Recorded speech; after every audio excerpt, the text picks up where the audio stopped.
ఎప్పుడైతే మనం నడుచుకుంటామో మన జీవితాల్లో అద్భుతాలు ఆశ్చర్యకార్యాలు జరుగుతాయి.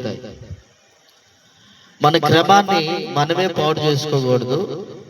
మన క్రమాన్ని మనం పాడు చేసుకోకపోయినా పాడు చేసేవాడు ఒకడు ఉన్నాడు, వాడే సాతాను.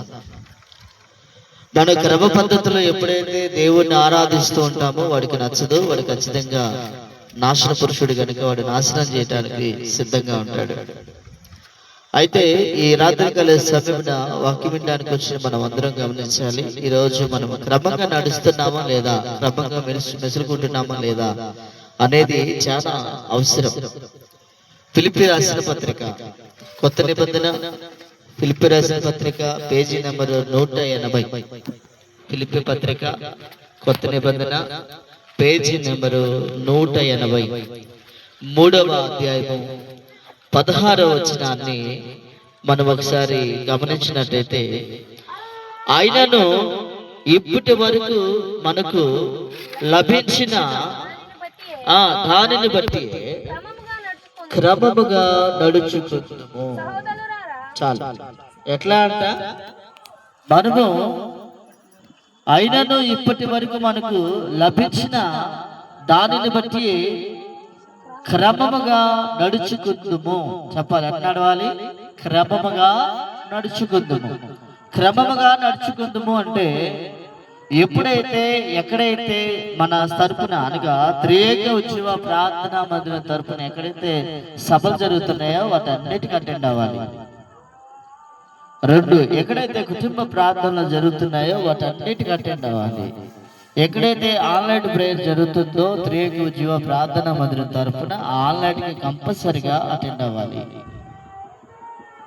ఎట్టుందంటే, మీ ఇంట్లో ప్రార్థన అయితే మేము రాం, నువ్వు మాత్రం మా ఇంట్లో వచ్చి ప్రార్థన పెట్టు.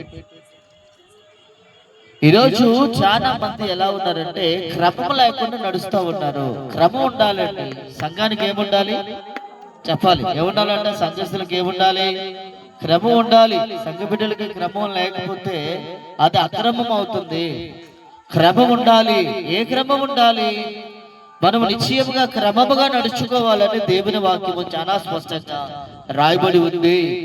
కాబట్టి ఫిలిప్పీలతో పౌలు గారు చాలా స్పష్టంగా చెప్తున్న మాట, మీరు క్రమముగా నడవండి. ఎట్లా నడవాలి? క్రమముగా నడవండి. ఇష్టమైతే వస్తాము, లేకపోతే లేదు. నచ్చితే వస్తాము, లేకపోతే లేదు.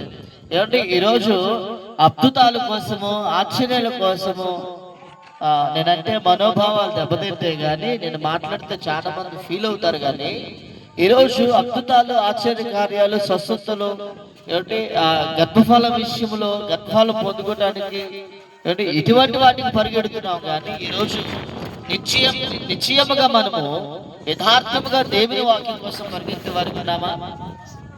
చెప్పాలి. దేనికోసం? పిల్లలు పుట్టిందా కొత్తనారు, పిల్లలు పుట్టిన తర్వాత చెప్పండి, అది క్రమమా? పిల్లలు పుట్టిందాక వస్తున్నారు, వచ్చారు. పిల్లలు పుట్టిన తర్వాత రావట్లేదు. ఏమంటే దెయ్యాలు పట్టినప్పుడు వచ్చారు, ప్రార్థన చేస్తే దేవుడు వదిలించాడు, ప్రార్థన చేస్తే దేవుడు విడిపించాడు. విడుదల పొందిన తర్వాత మరలా దేవుడి సన్నిధికి రావట్లేదు. బాగలేనప్పుడు 100 సార్లు ఫోన్ చేస్తాం, బాగలేనప్పుడు దేవుని సన్నిధి వదిలిపెట్టుకుంటూ వస్తాం. కానీ బాగున్న తర్వాత, అంతా మేలు జరిగినాక, అంతా అంటే అద్భుతం జరిగిన తర్వాత తిరిగి మనము క్రమాన్ని మర్చిపోతా ఉన్నాం.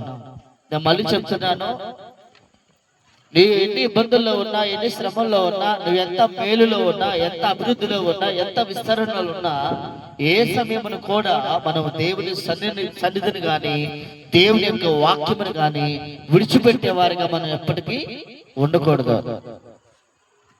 క్రమం అంటే ఏంటి? క్రమం అంటే ఏంటండి? అన్ని సందర్భాల్లో నువ్వు రావాలి, క్రమంగా దేవుని సన్నిధికి రావాలి, క్రమంగా దేవుని ఆరాధించాలి, క్రమంగా దేవుని వెంబడించాలి. మేలు పొందుకున్నలాగా ఒకలాగా, మేలు అయిపోయినాక మరొకలాగా, అద్భుతం పొందుకున్నాక ఒకలాగా, అయిపోయినాక ఒకలాగా ఉండకూడదు. అది క్రమం కాదు. అది క్రమం అంటే చెప్పరు, అది క్రమం క్రమం కానే కాదు. క్రమం అంటే ఏంటి? నువ్వు అన్ని సమయాల్లో ఒకేలాగా ప్రభువుని ఆరాధించడం క్రమం. క్రమం తప్పకూడదు, క్రమాన్ని విడిచిపెట్టి తిరగకూడదు.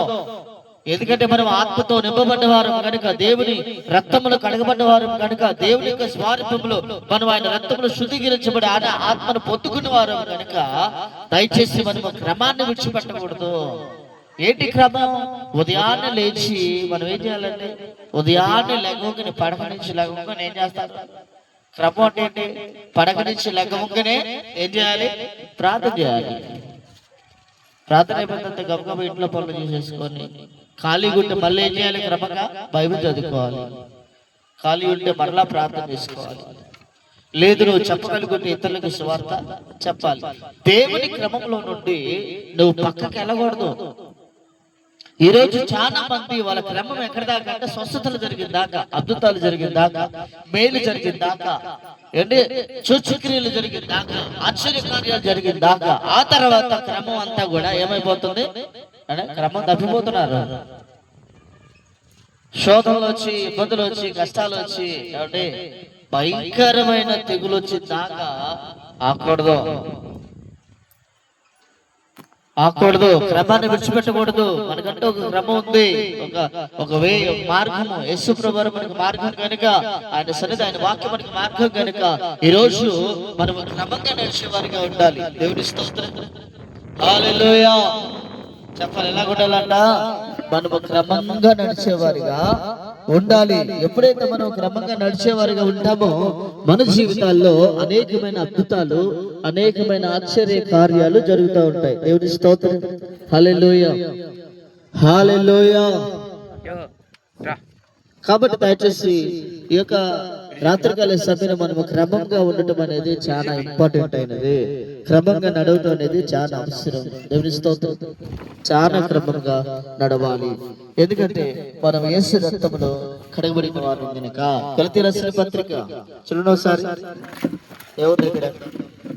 గలతీలకు రాసిన పత్రిక 2వ మాట చూద్దాం. గలతీ రాసిన పత్రిక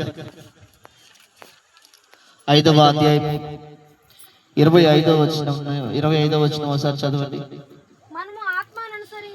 జాగ్రత్తగా వినాలి మాట. మనము ఆత్మను అనుసరించి జీవించే వారమైతిమా, ఆత్మను అనుసరించి క్రమముగా నడుచుకుందుము. దేవుని స్తోత్రం, హల్లెలూయా. మనము ఏం పొందుకున్న వారము చెప్పాలండి? మనం ఏం పొందుకున్న వారము? మనము ఆత్మను అనుసరించి, అంటే ఆత్మను పొందుకున్నాం కాబట్టి మనం ఏమనుసరించాలి? పరిశుద్ధాత్మని అనుసరించి. మనము యేసు రక్తములో కడగబడి పరిశుద్ధాత్మలో మనము శుద్ధీకరించబడ్డ వారు కాబట్టి, అందుకని ఇక్కడ రాయబడి ఉన్నది, మనము ఆత్మను అనుసరించి జీవించుచున్న వారమా? క్వశ్చన్ చేస్తున్నాడు ఇక్కడ. జీవించుచున్న వారమా? ఆత్మను బట్టి మీరు జీవిస్తున్నారా? పరిశుద్ధాత్మకు నిలయంగా మీరు ఉన్నారా? పరిశుద్ధాత్మకు తగినట్లుగా మనం నడుస్తున్నామా? క్వశ్చన్ చేస్తున్నాడు ఇక్కడ. నిశ్చయముగా మనం ఈ మాటను అనుసరించినట్టయితే చూడండి, ఇక్కడ చాలా చక్కగా రాయబడిన మాట. మనము ఆత్మను అనుసరించి క్రమముగా నడుచుకుందుము. ఏం చేయాలి? ఆత్మను అనుసరించాలి, క్రమముగా నడవాలి. ఏ ఆత్మను అనుసరించాలి? పరిశుద్ధాత్మను అనుసరించాలి. పరిశుద్ధాత్మ శక్తిని మనము పొందుకొని, పరిశుద్ధాత్మ అభిషేకాన్ని పొందుకొని మనం ఏం చేయాలంట? అనుసరించే వారిగా ఉండాలి. దేవుని స్తోత్రం, హల్లెలూయా. కానీ ఈరోజు చాలా మంది ఎలా ఉన్నారంటే, దేవుని ఆత్మ పొందుకుంటున్నారు కానీ తిరిగి ఆ ఆత్మ చల్లారిపోతుంది. దేవుని ఆత్మ పొందుకుంటున్నారు కానీ ఆ ఆత్మ తిరిగి చల్లారిపోతుంది. ఆత్మను అనుసరించి నడవలేకుండా పోతున్నారు.